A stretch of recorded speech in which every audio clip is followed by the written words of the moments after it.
Today, you're all going to be happy to know that my great friend and one of the biggest advocates for the public in all of New Mexico, Fred Nathan from Think New Mexico, is our guest today. And for those of you who don't know about Think New Mexico, this is a bipartisan, results oriented think tank that has been serving New Mexicans for 25 years. You just had your 25th anniversary this year, right, Fred? That's correct. And I have a very handy dandy bio of about Fred so that I want you to know who he is, but I also want you to know that we have known each other for a very long time. In fact, I think that it was even well. Here's how long we've known each other, Fred. The year that we met each other, the governor's daughters were in a stroller, so everybody can figure out what that is. That's one of the things I remember about that year that I met you is when we went to Greek Fest and those little Grisham girls were in a stroller. Do you remember that? I do. In fact, I took the bar review exam with the future governor. I can tell a funny off color story. You might enjoy We all this. have many. Yeah, there are many Michelle stories, but when I came to New Mexico, it was 1987. And the first thing I did was to register for the bar course. And I sat in the second to last row in the middle, and right behind me was Michelle. And the first day I came in, and she was giving me a hard time saying, "You're not from here, are you?" And it went downhill from there. But she was always teasing me and saying, "Well, do you know anybody? I mean, do you have relatives here?" And I said, "No." "Do you have any friends?" "No, I'm just moving here." And anyway, the exam that year was especially grueling. It was 3 days. I don't think it's that long anymore. And there was a huge party for everybody in the course at a home near the law school. And I really had to study because I went to one of these law schools where it was all theoretical, and I really didn't know the black letter law. So anyway, I was exhausted, and I was probably the first one to leave the party at midnight. And I'm driving home in my little Chevy Nova, and there's this clanking noise. And I remember praying that I could get back to my tiny pink apartment and and and I'd fix it in the morning. Anyway, I get home and I look under the car to see what it was. I was thinking it was some big part driving on, and there's nothing there. And then I go to the back, and somebody had put rusty tin cans on the back of my car and wrote "just married" to rub it in that I didn't have a girlfriend in smoke. And now I wasn't so tired anymore. And I knew the only person it could be was Michelle. I drove back to the party, and I'm from New York originally, so I know a lot of bad words. And I said all of them. This is the worst career move of all time to Michelle. She never forgot it. We patched it up, but I remember I went to a fundraiser for her the first time she ran for governor, and I came a little late. It was a restaurant in Santa Fe. And she said, "Oh, there's Fred Nathan. I want you all to know Fred Nathan does not have a sense of humor." And she didn't explain. And, half my friends were there, and they all said, like, "What did you do to her?" So anyway, that's my Michelle story from 1987. But never Well, curse out a person who might become a future governor. well, we've done. When we do these things every once in a while on the with the Cancer Foundation, where we're all getting in a room and to get better acquainted. They'll say, "Tell us three things that two of which are a lie and one of which is the truth that you've done in your lifetime." And mine has frequently been that I've depantsed the current governor, and nobody ever believes that. But that was it was we've known her and I've known you for a really long time, but you are wow. 25 years. I have to read your bio because I'm so impressed with you. Who knew when you showed up in that little Chevy Nova, which I remember very well. um, that you would be such a driving force in the state. But I want you guys to know that Fred Nathan Jr. founded Think New Mexico and is its executive director. Fred served as special counsel to New Mexico Attorney General Tom Udall from 1991 to 1998. And in that capacity, he was the architect of several successful legislative initiatives and was in charge of New Mexico's lawsuit against the tobacco industry, which resulted in a $1.25 billion settlement for the state.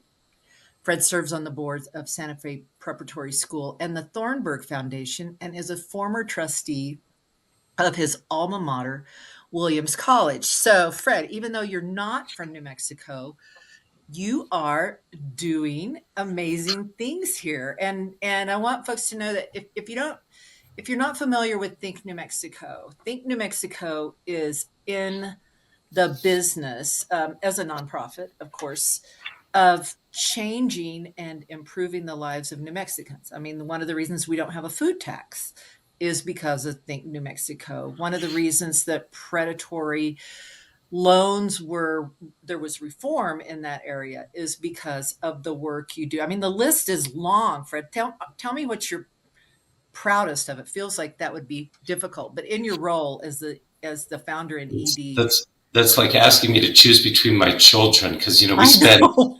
a year at least on these campaigns, sometimes 3 years. Like the food tax took 3 years to repeal.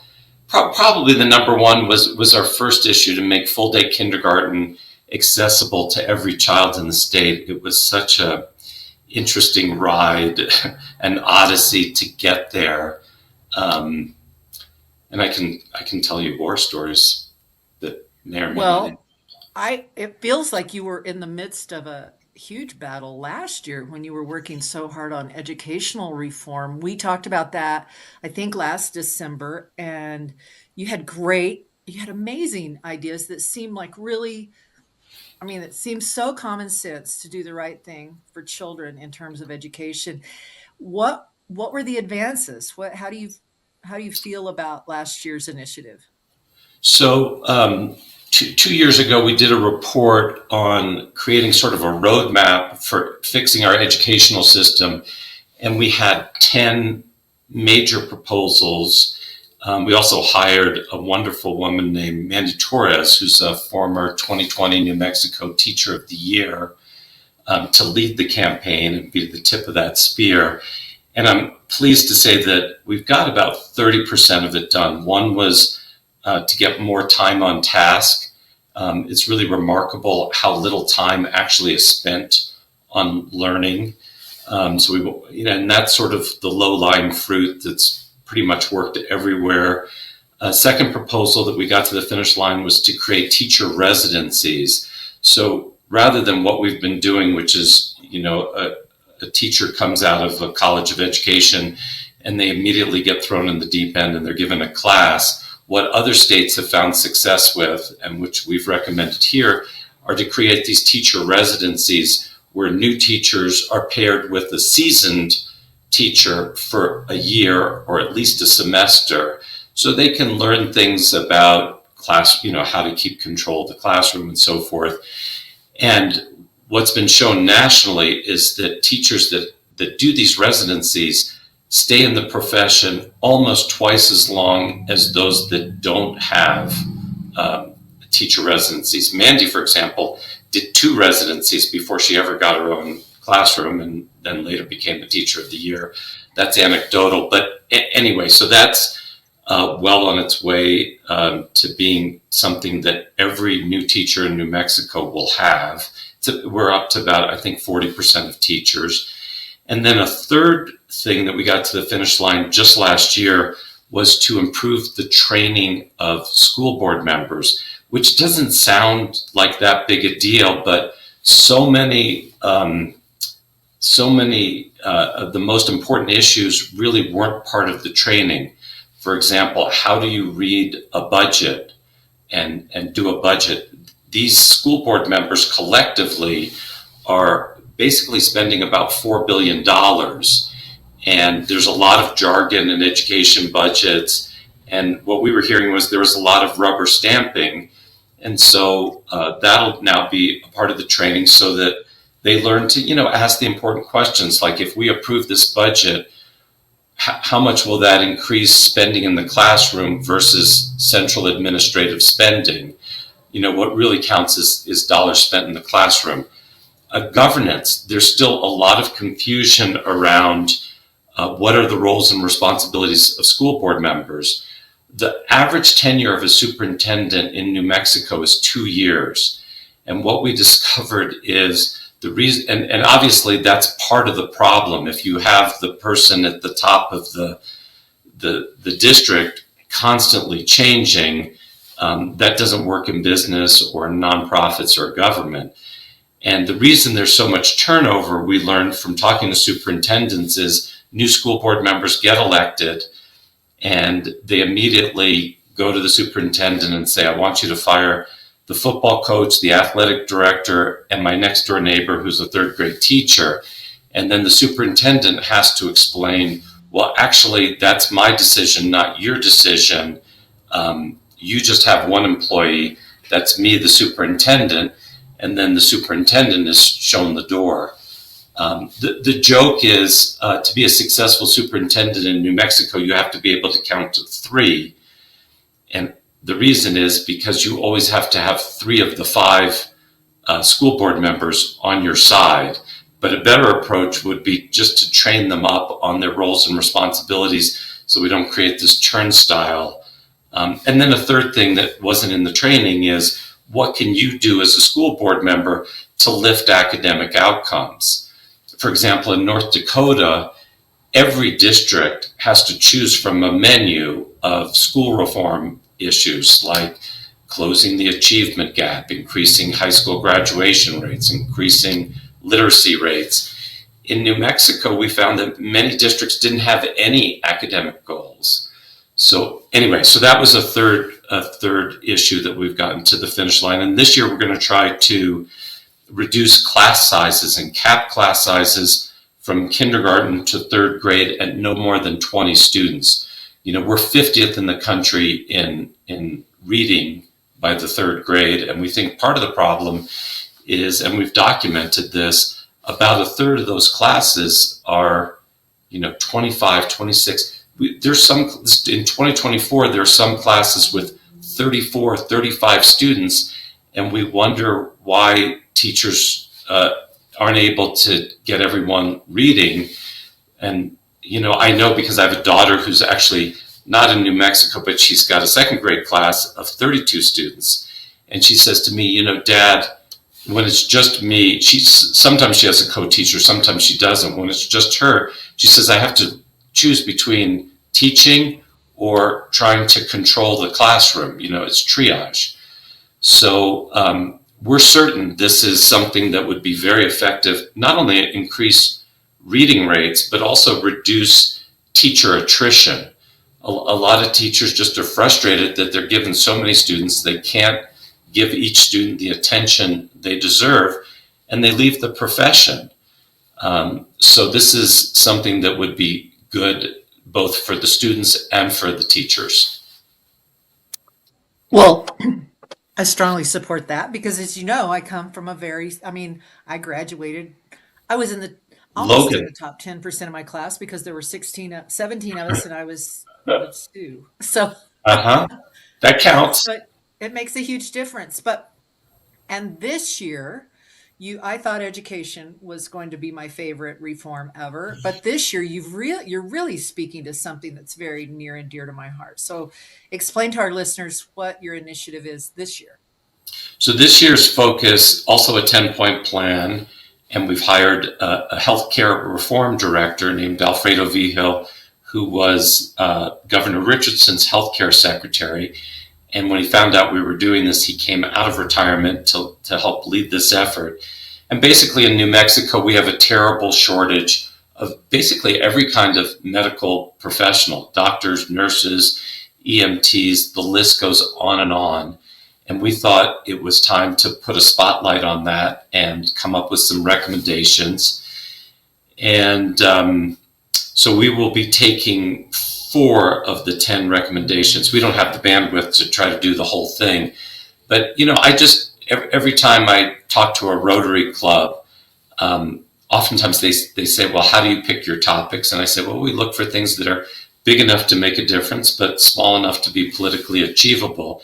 And then I always say, well, but my best ideas come from groups like this. What do you think we should tackle? And so often I hear, I can't find a doctor, or if I can find a doctor, I can't get in to see my doctor. And, if you're ever with a Rotary group or any group of people, ask those people that can't find a doctor to stand up, and then say, and then those of you that have a doctor and can't get in to see them, you stand up, and pretty soon you have the whole room standing. And it's just a great illustration of how monumental this challenge is. And we think, better to start now than to wait longer, because it's only going to get worse. About 40% of our doctors, for example, are 60 or over, and they're going to retire by 2030. So this problem is going to get worse before it gets better, and it's why it's so imperative that the legislature and the governor address some of these issues Well, and and try to make. I'm sorry. Go It just ahead. seems that some of it is very common sense, isn't it? I mean, some of those fixes seem so doable. I read your annual report and I thought, well, I mean, explain to people why this. I mean, other than we're somewhat rural and a small state population wise, what are the Yeah. So you're exactly right, Bunny, that so many of these issues, I joke around when I talk about it, you don't need to work at a think tank, because you're right. So many of these things are common sense. I'll just throw out one that we'll be working on. We're one of only two states that taxes medical services, like and so the doctors here, Hawaii is the only other state that does this. So when you pay your deductible or your copay, um, your doctor actually pays the tax, the gross receipts tax on that. They can't pass it on to Medicaid or Medicare, because under federal law, the federal government won't pay it. If you're privately insured, the insurance companies put it in their contracts that they don't pay that tax. If you look across the state, the average GRT is about 7%. Here in Santa Fe, it's much larger. I forget what it is. It's, I think, higher than 8%. So they eat that. So when medical students are leaving medical school and deciding where to locate a practice, and they do any research, that you start behind the eight ball here in New Mexico, if you come here, because that's something you won't encounter in any other state other than Hawaii. So that would be an example. Credentialing would be another example. A lot of people don't understand, when you're a doctor, you have to be credentialed by every hospital where you might practice and every insurance company that might pay your doctor bill. And remarkably, these insurance companies and hospitals haven't come up with one credentialing document. And these documents are very thick and very time consuming. So, one thing I've heard over and over from doctors, and we're going to try to fix this, Arkansas, for example, created a law and said, come together and there'll be one credentialing document, so that doctors, when they move to a state, they can immediately start practicing. I talked to an eye doctor here in Santa Fe who said it was several months. He was ready and able to practice, but he had to get all these credentials approved by various insurance companies and hospitals, and he couldn't start practicing for 3 months, even though there's a shortage here of eye doctors and we desperately need them, and there were patients that needed to see this doctor. So that's another example of what you were talking about, Bunny, about many of these things aren't particularly complicated. It's just sometimes we lack the political will to address these things. So what I can go what on and on about other issues. Well, so I know we are in pretty amazingly good financial shape um, right now with the oil and gas revenues. I just read the number and I honestly can't remember it. I just read it this morning. But what's the hit if? medical services are no longer, if they no longer have to pay gross receipts taxes? It's really not that much. I don't know if I guess I'll get the number wrong. We have an economist now, Katie Gutierrez, who told me the number last week.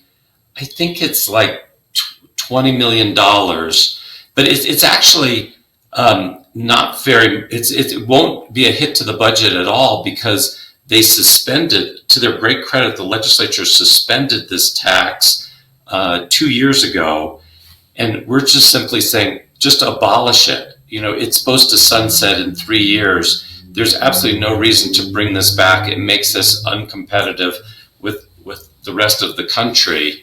So when the budgeteers look at our bill, they'll score it as zero because it's not something that's currently being paid. Although I have talked to some doctors in certain practices, it's really complicated. If And I think some of them continue to have to pay it. It's very complicated. And so we'd like to just abolish it and make New Mexico like the rest of the country, where doctors So don't have to pay their patients' gross receipts tax. don't we also have some crazy medical malpractice? Um, I want to hear about that one because Yeah, that's a little infuriating.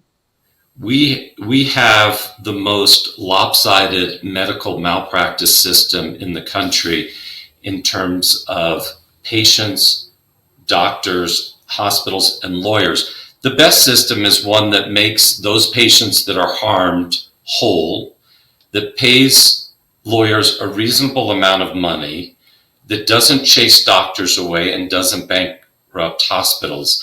Our current system doesn't do any of those things. So, for example, just to start, we're one of a state that doesn't cap attorney's fees. Even progressive states like New York and California put a cap on attorney's fees. The system is sort of a zero-sum game. The more that the attorneys get, the less that goes to their clients, the patients who have been harmed by medical malpractice. That's one example. A second example is there's something called the Patients Compensation Fund, and that's to take care of examples where there's a medical malpractice. There are caps right now for hospitals and doctors. For hospitals, for example, it goes as high as $6 million. So let's say somebody's been harmed and their medical damages exceed $6 million.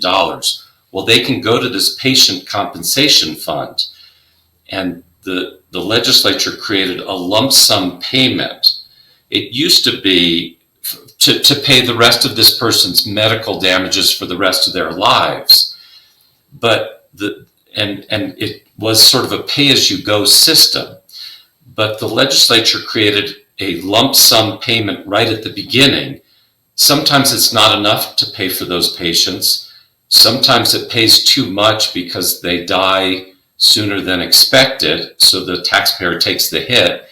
But it's wonderfully convenient for the trial lawyers because they can take their percentage out of the lump sum payment. Even though this is a patient compensation system, it's not called the patient and attorney compensation fund. And we don't think that the lawyers should take any of that money. That should all go to the patient. A third issue is punitive damages. Punitive damages, for your listeners, is something that should be rarely awarded in those cases that are considered to be outrageous. In New Mexico, we have the lowest standard for punitive damages in the country. The standard is by a preponderance of the evidence. So if the judge or the jury is, say, 51% sure that punitive damages are merited, they can award those. So, for example, recently there was a hernia case in Gallup gone wrong, and $58 million was awarded in punitive damages. That's going to bankrupt that hospital in Gallup, which now has 340 medical providers, doctors, nurses, and so forth, that will lose their jobs. It also serves 56,000 people in Gallup. it will create, if that hospital is forced to close as a result of these punitive damages, that those people will be in a medical desert where the closest hospital is probably in Albuquerque. And if you have a heart attack in Gallup, or if you have a stroke, those are two things where you have to get to a hospital, obviously, immediately. And someone there explained to me, this is like a death sentence for our community. And it will harm, obviously, that community. People will leave. It will. We've really got to reconsider how we do punitive damages. Other states use a much higher standard. Most of them use clear and convincing evidence. Colorado uses the criminal law standard, which is beyond a reasonable doubt. So that's something that's got to be fixed. Another thing that's never talked about that's in the law is something called venue shopping. So let's say there's a malpractice that results in death in, say, Hobbs, or one of our more conservative areas of the state. What they'll often do is get a lawyer in Santa Fe or Las Vegas or Espanola, where juries are much more generous than they are in Hobbs. And they'll move the case, even though the victim was in Hobbs, the doctor was in Hobbs, the nurse was in Hobbs, the physician assistant was in Hobbs. They'll move it to Santa Fe, where the lawyer is, and then they can get these larger, more generous judgments. We think that there shouldn't be any venue shopping. The cases ought to be tried where the actors are, where the witnesses are, and that would help tremendously. Then one final thing about this, Bunny, as you might imagine, medical malpractice premiums have gone through the roof.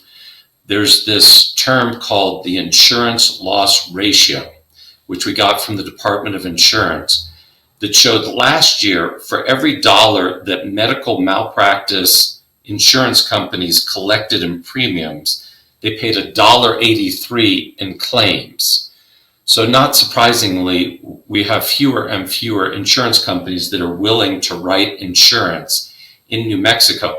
That means that premiums go up, sometimes substantially. There's a hospital in Raton that was just profiled in Searchlight, and I think their premium went up by 500%. They had to find out of the country insurance companies that would write these really cost prohibitive policies.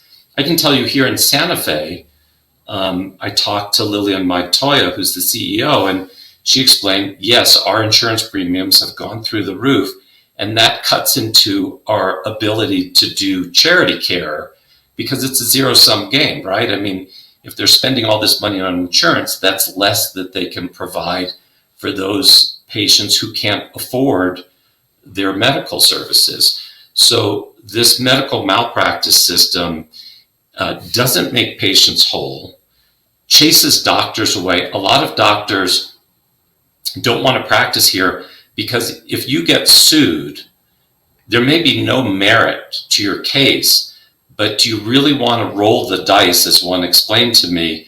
Because if there's punitive damages, it can, bankrupt you and take everything that you've earned over a lifetime.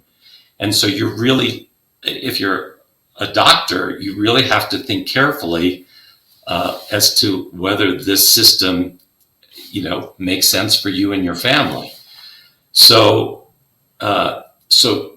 we're trying to address all of these issues, and there are other issues as well that we could take the whole show to talk about how lopsided the medical malpractice system is. And the trial lawyers, on the one hand, they're very strategic. We looked at their campaign reporting. They gave over $530,000 this cycle to legislative candidates. And, they picked the winners, and exactly 50 legislative candidates received money from the trial lawyers. All Democrats. I think if the Republicans were in control of the legislature, because they're so smart and so strategic, you would have seen almost all of that money or all of it go to the Republicans. And they spent very little money on candidates who lost. There was one candidate who died who they were supporting. I think there were only two candidates who lost, and there was one candidate who decided at the last minute not to run. And then they supported 50 candidates who all won. They're also very smart about getting their people elected. One of their lobbyists this year got elected to a House seat in the UNM area of Albuquerque. So they're very well represented at the legislature, which makes this very challenging. And, I've said to the doctors, I've looked at their PAC, they give hardly anything. We really need to wake up this sleeping giant, because if every doctor would just give $100 to their PAC, they'd be able to neutralize how much the trial lawyers give. And then these issues could be heard, on the merits rather than which side has clout and which side doesn't. And the public needs to get involved, and people need to share their lived experience with their legislators and talk about how difficult it is to find a doctor or to get in to see those doctors. I just went to see my dermatologist this week and found out that he's retiring. So He's mine too. okay. Dr. Bowden, Go who's Brad. terrific, I'm guessing. Yeah. Some pickleball. So we really need to educate the public about why we have these issues, and get the public to talk to their legislators and the governor and the lieutenant governor, and anyone who will listen. So I, I I think it's probably hard for people to hear, although I think if you live in the world today, you should know that whoever it's hard to hear that choices will be made for the good, for the better of the community in which we live, based on who made the largest campaign contributions. But that just is part of how this works. That's everywhere. I mean, it's not just New Mexico. That's Congress for sure. And from what I hear when I talk to my colleagues in other states, there are a lot of special interests out there, and they know how to play the game. And it really behooves everybody to, even if you don't want to or can't afford to make political contributions, at least call your legislators and contact them. And we try to make it easy at Think New Mexico. They can go to the Action Center on our website. Our website's www.thinknewmexico.org. You just click on the Action Center, you type in your address, and the computer brings up who your state senator is, who your state representative is, and you can write one letter to to the governor, the lieutenant governor, your state senator, your state rep.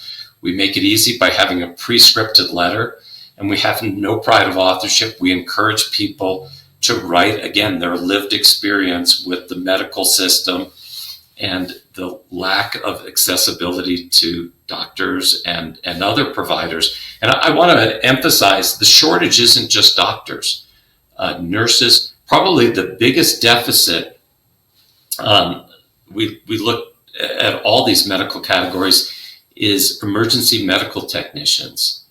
We're about 5,000 short for the entire Wow. state of New Mexico, particularly in rural New Mexico, where they're desperately needed. One thing we're trying to do there is the legislature did a smart thing several years ago when they created a rural healthcare tax credit for every sort of medical category, although they left out a few, including emergency medical technicians. So we're trying to expand that tax credit to EMTs because we have this gigantic shortage. And there's about four other categories, and I can't remember them all right now. Well, I know, I mean, where I grew up, all the EMTs still are volunteers. And my parents were volunteer EMTs for like 27 years. And so they would get every time they went on a ambulance run, they'd get $5 off of their water bill. Oh, So, so you're up all night hauling somebody to Albuquerque. But I guess what I want people to hear is that just saying something and talking to your legislator makes a huge difference. I mean, the first time I went to DC with a group called Fight Colorectal Cancer, um, and I met with my senators and representatives there, I said something, I think it was to in I was in Martin Heinrich's office, and I said, I was so nervous to come here and talk to you about what's important to me about changing some of these laws that keep people from getting screened for colon cancer. And I'm not a professional, and I was told um, by whatever authority it was that I spoke to at that time that that's this is a state where people where your representatives want to hear from you. I mean, they don't want to hear from lobbyists nearly as much as they want to hear from the humans. These people, I mean, not everybody runs for office. I mean, I think that everybody who runs for office at least begins with altruistic service notions. So those people want to hear from you. Don't think that what you say or whatever small amount of money, I'm just going to give you a plug, Fred, because I think every year I donate money to your cause because I think it's so important to have Thank you. a neutral voice um, that's making a difference. So yes, go to the Action Center, write some notes. In those smaller communities, I know you run in. If you live in Mosquero, you're going to run into your representative. Tell them what's going on and what you care about because that's where change is made. Yeah, and I spoke to a doctor when we were just starting this campaign, and she was telling me, she said, "I'm part of the problem, Fred." And I said, "Why is that, Julie?" And she said, "Well, in my practice, I see some legislators, and they're very important people, and I always bump them to the front of the line, and I realize that they don't recognize the shortage because they don't feel it." So she said, "I'm changing my policy now where I just see my patients in the order in which they call so that my legislative patients understand the shortage." And I wonder if that's, I do talk to some legislators and they tell me there's not a problem. And I say, no, no, no. Read the report. We've documented the shortage. And so part of it's on us, that we need to do, I think, New Mexico a better job of talking to each individual legislator. My goal is to talk to every single one of them. And make sure that they understand the facts around this shortage and how serious and dire it is. Well, Fred, I know people who, especially, we at the Cancer Foundation, we help people from all over northern New Mexico. And I know people who don't survive their diagnosis because they waited too long to see their primary care doctor in Taos or wherever they were, Las Vegas or Tucumcari. They had to wait too long. And then by that time, they were in late stage something. And so it's much more dire than um, perhaps the average listener would think. Can I promote two other policy reforms that we're going to push Please, this session that please. might be of interest to your listeners? One has to do with what are called interstate healthcare compacts. And there's 10 major healthcare compacts that essentially make it easier for medical professionals to practice all around the country. It's kind of like the driver's license system where you're licensed in one state, but you can drive in all 50. And this has happened over the last 2 decades, and most states have joined most of these compacts. Of the 10, New Mexico has only joined the Nurses Compact, 1 out of 10. Just to give you a sense, if you look around at our neighboring states, Colorado's in all 10, Utah's in 9, Oklahoma's in 8, Arizona's in 6, Texas is in 5. We're not even in the medical compact, which 41 states have joined. And what this would do, let me talk about it through the eyes of a family here in Santa Fe. Their 2-year-old was diagnosed with a very rare and aggressive form of cancer. and they went to UNM Hospital. The doctor said, "We've never seen this type of cancer before, and we are encouraging you to get a second opinion." So, for example, they were trying to decide whether it was in the child's best interest to amputate his hand. So the parents, highly educated, wonderful people, uh, did extensive research all across the country and found the two best doctors, one in Pennsylvania and Michigan, for this particular rare form of cancer. And they called both of them, and both of them said, "Bring your child immediately." Well, the UNM doctors pointed out he's in radiation. He can't go through an airport. So, they called the doctors back in Michigan and Pennsylvania, and they said, "Well, we can't advise you over the phone because your state is not a member of the medical compact, and we'd be practicing without a license, which is a fourth-degree felony." So long story short, what they finally figured out is they drove to Texas. Texas is a member of the medical compact, just to have a phone call with the doctors in Pennsylvania and Michigan. So this is just an illustration. And you said earlier, Bunny, and you're absolutely right, so many of these things are just common sense. We should join all the compacts for the EMTs, speech and audiologists. There's 9 of these that we're not a member of. We could become members of these compacts in this legislative session if we can get the 9 remaining compacts that we're not members of through the legislature. The argument this has been tried before, and the argument is, well, if we signed on to these compacts, we'd lose our state sovereignty, as if our licensing system is so much What? better than these other states. And as we pointed out, 8 of these compacts have been around for 10, 15, 20 years, and all of them have 31 or more states as a part of them. And it's like, what do we know that these other states don't know?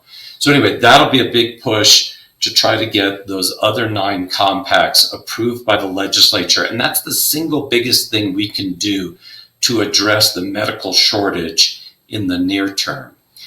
And a final issue that I wanted to raise is we're trying to create a healthcare permanent fund in New Mexico.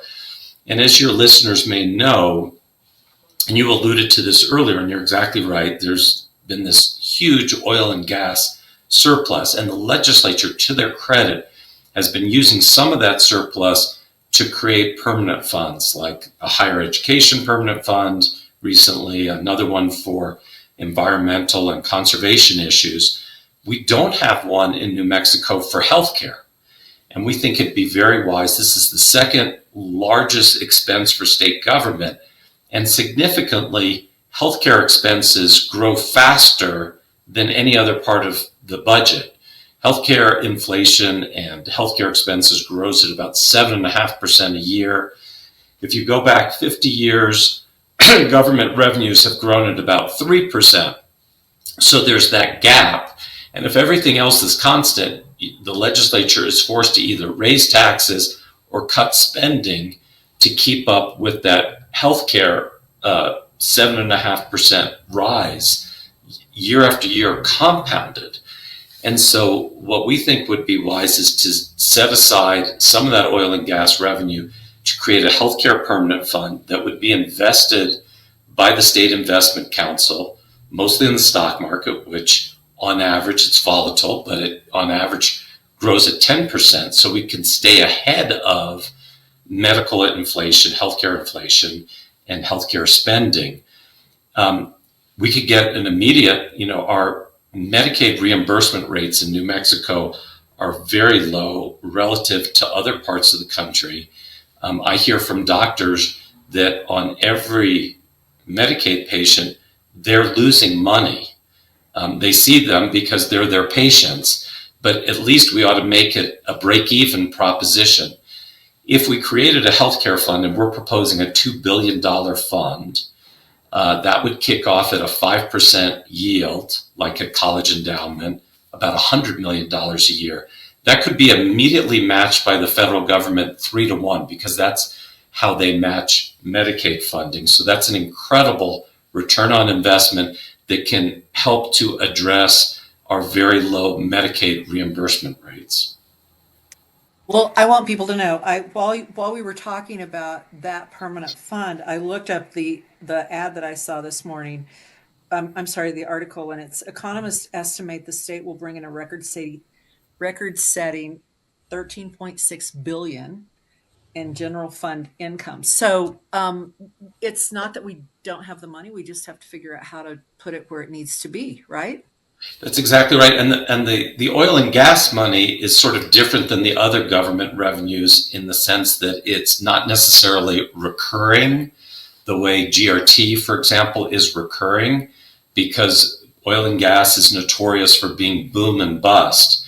So I was just talking to a friend of mine, Dominic Garcia, who's a financial wizard and used to work at the LFC and then was the chief investment officer for the Public Employees Retirement Association. And his view is they ought to just take all the oil and gas money and only spend it on one-time things, capital outlay and permanent funds. And then all the other revenue that comes in, that should be the budget. That's really kind of what they have to spend on recurring expenses. And if they did it that way, there would be, in this year alone, $2 billion available to place into a permanent fund for healthcare. And in our report, we traced the evolution of the severance tax permanent fund. This was something that the legislature created 50 years ago with $7 million. Fast forward today, and it's about $10 billion with Wow. investment in the stock market, compounding, and additional oil and gas monies that went into it over that time. It's also paid out last year about $500 million. So if the legislature hadn't started that investment with $7 million 50 years ago, taxpayers in New Mexico would have to come up with about $500 million, because that's what it kicked off this last year. So it just shows and illustrates the power of creating these permanent funds and how it helps future generations. And these problems aren't going to go away. I can't imagine a time when we'll have our healthcare system fully funded. But this would be a step in the right direction to create this kind of a permanent fund. So So I mean, you and I have talked longer than we usually do, but this is so important, and we both care so much about what's going on in the state. So I want folks to know that there is a link in the show notes, but it's also just thinknewmexico.org. Go there, go to the Action Center, find out what's going on, follow what Fred and his amazing, very small and very efficiently run staff are doing. And let's, I mean, if we get a minute to talk after the session, I want to hear the good news. Can we do that? Absolutely, and I hope there will be some good news to share with you, and I'm There will optimistic. be. There will Yes, I'm be. We'll optimistic. rattle some cages. Thank Sounds you so great. much for what you do, Fred.